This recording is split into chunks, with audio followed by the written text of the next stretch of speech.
Oi, gente, sejam muito bem-vindos ao meu canal. Hoje é dia de apresentar os melhores livros que eu li em 2024.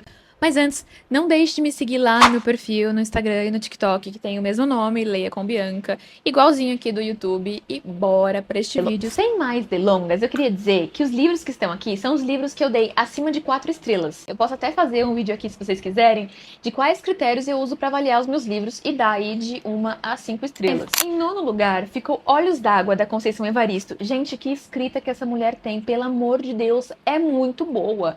Ela tem uma escrita que ao mesmo tempo é poética, mas é dilacerante, porque o tema da história são as questões raciais, violência urbana que assolam a população negra. Então é um livro dividido em contos.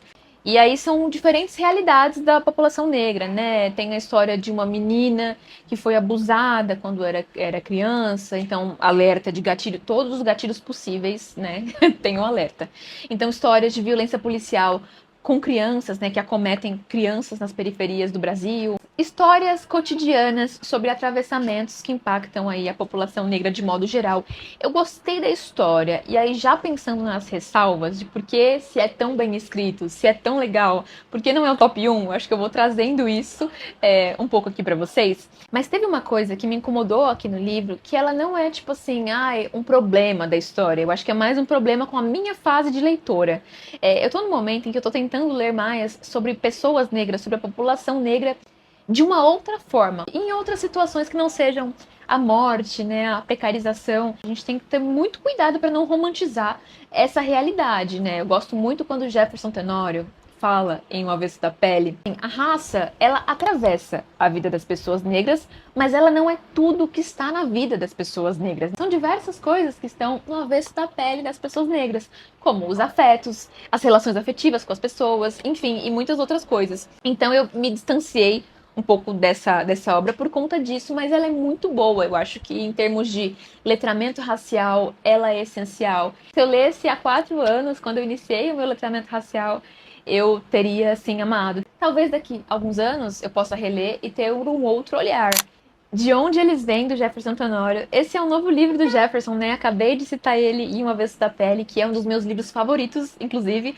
Mas aqui está De Onde Eles Vêm, que é um livro que me lembra muito também Olhos d'Água, porque aqui a gente vai conhecer o Joaquim, né? E o Joaquim ingressou na universidade com a lei de cotas e vai aí se expor a uma realidade de muitos jovens brancos de alta classe social, e ele vai ter que lidar ali com questões de se sentir pertencente ao espaço da universidade. Universidades públicas no Brasil, apesar de dar esse acesso à população negra, né, ainda não tem políticas estruturadas de permanência, de pertencimento, né, essas condições materiais simbólicas. Gente, ingressar numa universidade, mas assim, passar fome, não ter dinheiro para o transporte público, assim, não adianta muito ter o acesso sem essas condições, sabe? E a gente vai conhecer um pouco mais da realidade do Joaquim aqui nesse livro. E eu sempre digo que o Jefferson Tenório, ele tem uma escrita que, assim, em um capítulo, em um capítulo não, em um parágrafo você já tá, tipo, imerso demais, porque ele escreve de forma muito fluida. Eu juro, eu adoro a escrita dele. Esse é um livro que tem muitas frases pauleiras. Em termos de impacto da história, em relevância da temática que é abordada, é um livro super potente. E a escrita também é um critério que, pra mim, o Jefferson Tenório, ele, tipo, se dispara. E essa narrativa que mescla um pouco essa poética dilacerante, de impacto, assim, me pega muito e é o estilo de livro que eu gosto de ler. Além disso, tem outros vários atravessamentos que essa obra traz. A questão do luto, né? A questão de saúde mental vai ser abordada. A questão de relacionamentos afetivos interraciais, né? O Joaquim, assim como lá em O Avesso da Pele, o personagem também teve uma namorada branca, ele também tem uma namorada branca aqui e a gente vai ver aí como eu posso dizer, os conflitos relacionados a essa palmitagem. Eu queria só destacar que eu acho que o do Jefferson Tenório, ele não tá mais à frente no meu ranking, porque eu também estou numa fase leitora em que eu gosto de um pouco mais de complexidade nas histórias, do ponto de vista de eu ter abertura para refletir sozinha e do livro não me entregar as respostas todas prontas, né? Tipo, um personagem, acontece, sei lá, um caso de racismo, aí o personagem, isso foi racismo. Eu não tô dizendo que existe exatamente essa passagem no livro, mas eu sinto que tem um pouco disso e eu gostaria de ter abertura para poder ter as minhas próprias reflexões e pensar sobre o que tá rolando no livro de forma mais implícita. Mas eu também acho que ele é um livro, tipo, excelente para quem tá começando no letramento racial, que ele é um livro muito, assim, é um romance, mas ele é meio didático, sabe? Não tanto quanto o outro livro que a gente vai problematizar, que está mais à frente no ranking. Mas eu gosto dessa escrita. E foi muito importante para mim quando eu li O Avesso da Pele e estava iniciando ainda o meu processo de letramento racial. E eu acho que O Avesso da Pele, para mim, não sei se seria tão bom quanto foi quando eu li e estava entendendo sobre racismo, sobre as questões da minha identidade. Então foi muito importante para mim naquela época. Vamos para o sétimo lugar? O Cozer das Pedras, o Roer dos Ossos, do Iniciante. É o romance de estreia aqui do Patrick Torres. Ele é influencer nas redes sociais. Eu não esperava muito desse livro. Na verdade, eu esperava sim, porque eu comprei pela capa, que é bem linda, olha só. Eu acho belíssima, inclusive. Ela tem um relevo, como se fosse uma pintura tinta a óleo, sabe? Mas eu não esperava que fosse me tocar tanto, num ponto de vista muito pessoal. Eu acho que o que eu vejo de diferencial, eu vou contar um pouquinho da história, claro, pra vocês aqui, é uma coisa que me remete a histórias que eu já ouvi sobre o sertão nordestino, sobre filmes que a gente vê e conhece, né, que retratam esse Brasil, mas ao mesmo tempo coisas novas que eu achei, putz, que criativo ele trazer isso na narrativa, sabe? Que a gente vai conhecer um adolescente, um jovem aí que vive no interior, né, no sertão nordestino, e ele vive em uma situação muito precária com a sua família, de muita vulnerabilidade social e tudo mais, vive numa pequena vila afastada da cidade.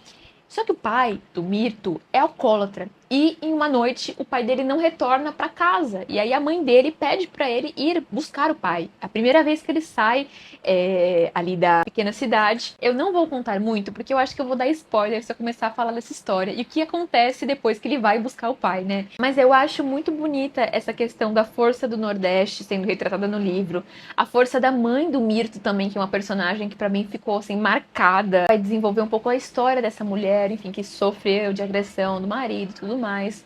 Eu gosto muito quando o livro retrata um pouco a carência de políticas públicas e a ausência do governo. Tem um prefeito que nem vai na cidade, mora super distante, isso é super a realidade de pequenos municípios brasileiros. Então, vocês sabem, né, eu sou gestora de políticas públicas, então essas questões me atravessaram muito e fez com que o livro fosse assim, meu xodózinho, gente. O sexto lugar é Torto Arado. É um livro polêmico, eu li com o Clube do Livro, a galera não gostou de Torto Arado, eu fiquei bem impactada com essa questão. Que foi um livro que eu gostei muito, gente. Eu dei 4,5 para Torto Arado. Eu, assim, tem alguns pontos, sim, negativos para trabalhar na obra, mas eu acho que se eu pudesse eu falava só bem, sabe, gente? Porque eu queria, de fato, que fosse um livro que fosse mais lido, que fosse mais estudado, que fosse mais disseminado. Estou aqui fazendo o meu papel de panfletagem. É uma história que se passa na Chapada Diamantina. A gente não sabe exatamente quando ela se passa e por isso é um romance icônico, porque poderia ser em qualquer momento da história do Brasil, afinal retrata a condição de escravização da população negra. A gente já entende que aqui a abolição já aconteceu, que talvez se passe de fato ali em 1910 ou 1940 ou até 1980 ou até 2018, como eu disse, pode ser em qualquer momento, porque a gente vai conhecer uma comunidade quilombola e aí o fazendeiro explora basicamente essa população em termos de trabalho, em termos de condições de garantia de direito à terra, enfim, é muito, muito, muito precário. É um livro que é protagonizado por mulheres, né, a Bibiana e a Belonísia.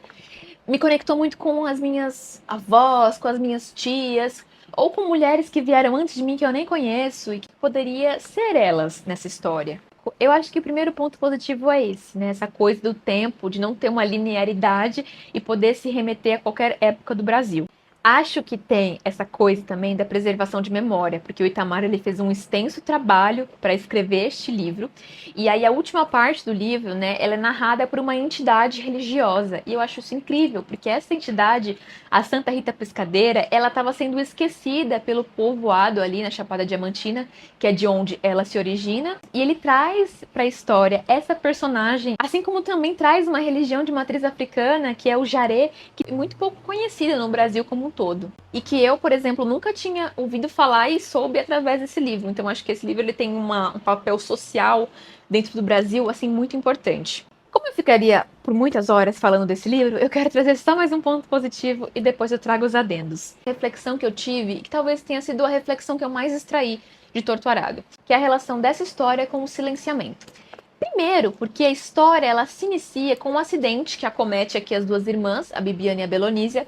Uma delas perde parte da língua, que é a Belonísia, e ela perde ali durante toda a sua vida a sua comunicação verbal e se comunica, é claro, com seus familiares através da língua de sinais. Mas eu acho super oportuno o autor ter começado com esse acidente que vai gerar esse silenciamento da Belonísia, que é uma personagem que vai ter uma narrativa muito através do seu fluxo de consciência, seus pensamentos internos pra gente. Porque não é só esse silenciamento da Belonísia que vai nos impactar nessa história, mas sim de todo o povoado que vive na fazenda. Todos eles são silenciados, não tem poder de reivindicação e quando tenta exercer esse poder, né, de seu direito de se expressar, né, de ter direito à terra que lhes é, né, de direito, há represálias, há confrontos, há luta. Então toda a fazenda de Água Negra que a gente conhece através desses personagens também sofrem do silenciamento que se chama racismo. Acho que tem ainda uma terceira camada do silenciamento, que é o silenciamento do Zeca Chapéu Grande, que é o pai das meninas. A gente vai conhecer o Zeca Chapéu Grande, que é como um apaziguador das questões e conflitos da fazenda, né, das pessoas que vivem na fazenda com o fazendeiro. Ele, tipo assim, daquele que percebe os conflitos, daquele que percebe o racismo e muitas vezes prefere fingir que não está vendo para não sofrer. Prefere fingir que não acontece para não sofrer. Eu acho que esse é um silenciamento muito diferente que, assim, acomete e abala muito a saúde mental da população negra. Essa dualidade entre o silenciamento entre pessoas que são ativistas, são militantes e sofrem silenciamento quando estão reivindicando, né, sofrem pancadas, mas também o silenciamento que passa aquelas pessoas que não reivindicam, entendem a situação de racismo, preferem fingir que não vê para não sofrer, mas que sofrem muito com esse silenciamento, represando a vida inteira aquilo que acomete elas, essa dor, que é o racismo. Ressalvas de Torturado. Eu acho que falar de ressalvas, mesmo que seja um vídeo aqui de favoritos e que eu queira que vocês leiam, né, esses livros, eu acho que é importante porque eu gosto muito de dar espaço a essa criticidade, porque nem todo livro bom é mil e uma flores. Este aqui, o meu problema com Torto Arado foi, eu tive que ler 2 vezes para entender. Acho que cheguei em 80% do livro e voltei do zero. Eu não tinha primeiro, e aí eu compartilhei com alguns amigos do Clube do Livro que tiveram a mesma impressão.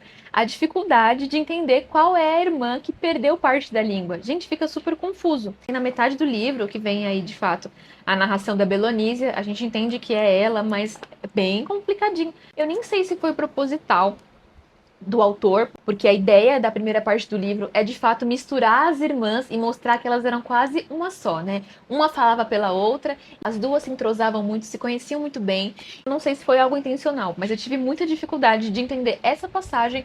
Outra coisa que meus amigos do Clube do Livro que me destacaram, assim, depois na minha segunda leitura, eu concordei um pouco, que é o quanto o texto é um pouco acadêmico, sabe? Te lembra muito a um texto acadêmico.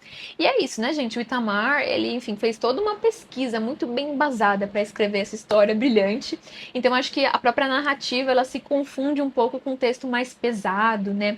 E eu acho que o Luan, meu amigo, traz uma opinião também que eu não tive tanto problema, mas eu queria destacar porque eu acho que é válido e pode ser que você também tenha sentido isso, é que as 3 narrações, elas não tiveram nenhum tipo de elemento de diferenciação. Parece que é a mesma personagem narrando a história inteira, porque é o Itamar escrevendo, mas o Luan me fala muito essa opinião dele de que não teve uma dissociação de cada um dos personagens, que você conseguia quase ler, né, e ouvir e pensar no Itamar escrevendo, e não na Belonísia, na Bibiana e na Santa Rita Pescadeira escrevendo a história, né, narrando a história. Eu acho que a minha impressão geral sobre esse argumento que ele traz é de que eu estava tão envolvida na história e nas conexões que eu fazia dessa história com as minhas vivências, com as mulheres da minha família, que eu não senti isso, que parece que eu tive a impressão de que eu quase estava pensando na voz das pessoas da minha família, das mulheres da minha família, narrando a Belonísia e a Bibiana, que eu não senti tanto esse texto pesado, sabe? Todo mundo precisa ler para ter a sua opinião, discordar ou não discordar desses pontos que eu trouxe, mas para conhecer um pouco mais da história do nosso país, gente. Sério, vale super a pena. Em quinto lugar, o livro que responde Torturado. Essa é a minha fanfic, tá? E por que eu acho que responde? Eu falei pra vocês, né? Ali tem a história das irmãs Bibiana e Belonísia, dos seus pais, que vivem lá na fazenda e não conta exatamente o tempo em que acontece. E quando eu vejo um livro da época da pandemia, que também retrata duas mulheres que têm grau de parentesco, seus familiares, sua atmosfera de vivência e as questões raciais atualizadas, né, para o contexto aqui de século XXI, eu penso que é um livro que dá continuidade ao Torturado, né? Ou seja, a população negra ainda vive em condições precárias nesse país escravocrata. E aqui a gente vai conhecer mãe e filha. A mãe é empregada doméstica e leva sua filha desde muito pequenininha para casa da patroa. E aí, né, gente, Casa da Patroa no Brasil. A gente tem várias referências aqui. Então, filme estrelado pela Regina Casé, O Que Horas Ela Volta. A gente tem o caso da Saori, né, do menino Miguel, que, enfim, caiu do elevador porque Saori, era a patroa, o deixou ficar sozinho. E isso aconteceu com ele só porque a mãe tinha ido pegar alguma coisa na portaria. E é um livro que vai falar dessas relações de trabalho no Brasil, a relação com as empregadas domésticas. A questão também que aparece no livro do Jefferson Tenório sobre o ingresso de universitantes negros na universidade através do sistema de cotas também acontece aqui com a filha, né, da empregada. Ah, como que é o nome da moça que é empregada? Filha é Mabel. E a mãe é Eunice? Isso, a mãe é Eunice. A gente vai conhecer a história delas e é um livro super fluido, gente. A Eliane Alves Cruz consegue escrever um livro belíssimo. E eu acho que eu gostei disso, sabe? Do mix, de uma escrita bem feita, de uma história bem feita, de uma narrativa criativa que mescla muitos elementos que a gente vai vendo aí, tanto em acontecimentos verídicos, né, como o do menino Miguel, e outras questões que vão atravessando a obra. Eu gostei muito. O quarto lugar ficou com Canção pra Ninar Menino Grande. Aqui a gente vai conhecer o Fio Jasmin, né, gente? E é engraçado, depois que eu conheci o Fio Jasmin, eu comecei a perceber quantos fios jasmim existem na minha vida. Porque o fio jasmim, ele é aquele homem predador, o famoso nego doce. Ele tem várias mulheres, vários casos. Ele tem a esposa dele, mas ele trai, né, a esposa dele com vários casos afetivos, amorosos, com outras mulheres que ele encontra através das suas viagens. Porque ele é caminhoneiro, né? Na verdade, ele dirige trem. E a gente vai conhecer as mulheres do fio jasmim.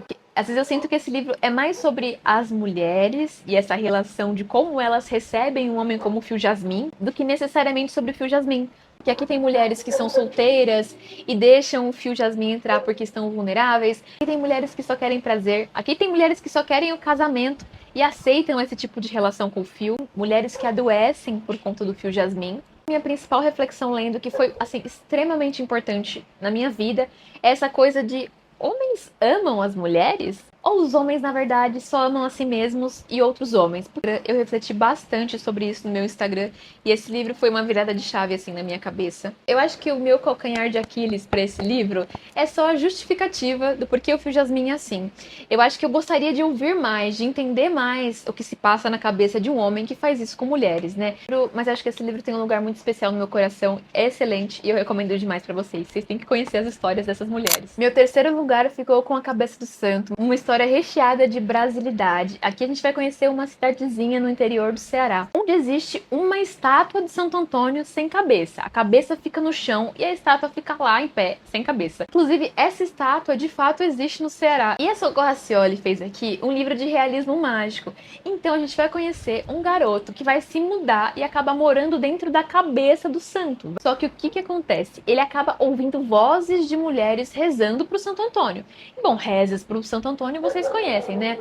Ai, Santo Antônio queria casar com fulano, queria casar com ciclano. E entra em cena um ar nesse livro, meio como o Alto da Compadecida, porque ele começa fazendo algumas trapaças. Como ele sabe com quem as mulheres querem casar, ele faz algumas tramóias pra juntar casais. É claro, ganhar um dinheirinho. Então, assim, gente, o brasileiro é criativo. Esse livro é extremamente maravilhoso. Tem uma história, assim, muito criativa. Então, eu achei super legal. Eu imergi muito demais. As pessoas não curtem do final, né, de A Cabeça do Santo. Mas, gente, eu passo pano demais. Como vai sair o filme, pode ser até algo a ser trabalhado no filme pra contar o que aconteceu. Não vou falar, porque é final. Mas vocês sabem do que eu tô falando. Quando vocês lerem, vocês vão saber entender o que eu tô falando. Então, eu gostei. Segundo lugar ficou com Persepolis. É uma HQ iraniana super, super, super bem escrita, bem ilustrada, maravilhosa. Escrita e ilustrada pela quadrinista, né, Marjane Satrapi, que é uma mulher iraniana e conta desde sua infância até sua vida adulta as situações que ela passa por conta da opressão de gênero do seu país, né? O Irã vive uma segregação de gênero, então mulheres não podem fazer muitas coisas. Gente, eu não sabia que, tipo, elas não podem ir em estádio de futebol. Não podem fazer qualquer curso de faculdade, não podem estar em determinados ambientes da casa, né? Tem que usar o véu. Se isso não acontece, elas podem morrer, ser mortas no meio da rua. O negócio é sério. Então, em termos de me contextualizar politicamente desse país, de uma forma leve, mas eu não queria falar apenas leve, porque é um livro pesado. Os acontecimentos são pesados, mas é uma forma fluida, porque é uma história em quadrinho, então tem os desenhos, ilustrações belíssimas, mas é um livro que te deixa assim, socorro, o que está por vir. O bom é que sabemos que Marjane está viva. Então é uma história que, assim, a gente sabe o fim, porque a gente conhece ela, vai vendo aí os trabalhos que ela tem feito. Deixa muito indignada saber da realidade desse país, saber que as mulheres não podem ir pra balada, não podem dançar, se fazem dentro de casa, precisam fechar as cortinas e fazer escondido, não podem tomar um drinkzinho, não podem. O resumo desse livro é, elas não podem, basicamente. Lembrou muito de O Conto da Aya e de Gilead, retratado, né, nessa distopia, porque Gilead é uma sociedade distópica em que os Estados Unidos, ele é tomado pela teocracia e as mulheres não podem fazer nada. Não podem ler, né, elas só leem por figuras, né, por exemplo, ir ao mercado, o mercado é todo cheio de figuras para as mulheres não estimularem seu cérebro, não podem fazer amizades, tem que usar a roupa que eles querem, enfim. Nem que eu falar de Conto da Aya, porque é um dos meus melhores livros que eu já li, então eu vou perder o foco. Mas isso aqui é 4,75, quase 5 estrelas. Eu arredondo pra 5 estrelas, mas não foi exatamente nota 5. Depois eu posso fazer o vídeo dos critérios que eu tinha comentado antes. O primeiro lugar estava se escondendo ali atrás dessa bagunça. Mas é o Quem Matou Meu Pai, do Edward Louis. Gente, como pode um livro de 70 páginas acabar com a gente? Como que pode? Eu não sei. Eu não sei se as pessoas entenderam porque esse livro se tornou tão especial pra mim. É porque eu acho que os livros, a literatura, ela tem o poder de se encaixar em momentos da nossa vida e fazer conexões com aquilo que a gente sente, com aquilo que a gente está passando. Esse livro tem retratado questões que eu estava pensando, levando para terapia, trabalhando. Então foi um livro que, tipo, nossa, você acabou comigo, seu desgraçado. Você acabou comigo. Você não tinha esse direito. E ele faz isso. Que é um livro meio que autoficção, gente. O Edward Louis, ele é francês, e aí ele escreve sobre sua vida, vida com seus pais, relacionamento com seus pais, porque ele é um homem gay. E ao mesmo tempo que os seus pais são afetivos, não são afetivos com ele, é uma família um pouco disfuncional, sabe? E ele mistura nessa autobiografia um pouco das suas visões políticas. Conforme eu fui lendo, fui concordando bastante, sabe? O quanto a pobreza, as vulnerabilidades socioeconômicas impactam na vida das famílias, impactam nos relacionamentos. E eu achei isso incrível, eu queria muito que fosse descrito, sei lá, em um romance com milhões de páginas pra gente ler mais sobre essa perspectiva de análise. E aí me fez refletir muito sobre, cara, o quanto o racismo, a misoginia, o machismo, a homofobia, enfim, todas essas questões impactam nas nossas relações com os nossos familiares, né? E quantos traumas a gente carrega por conta disso. Então, assim, leiam, leiam, leiam.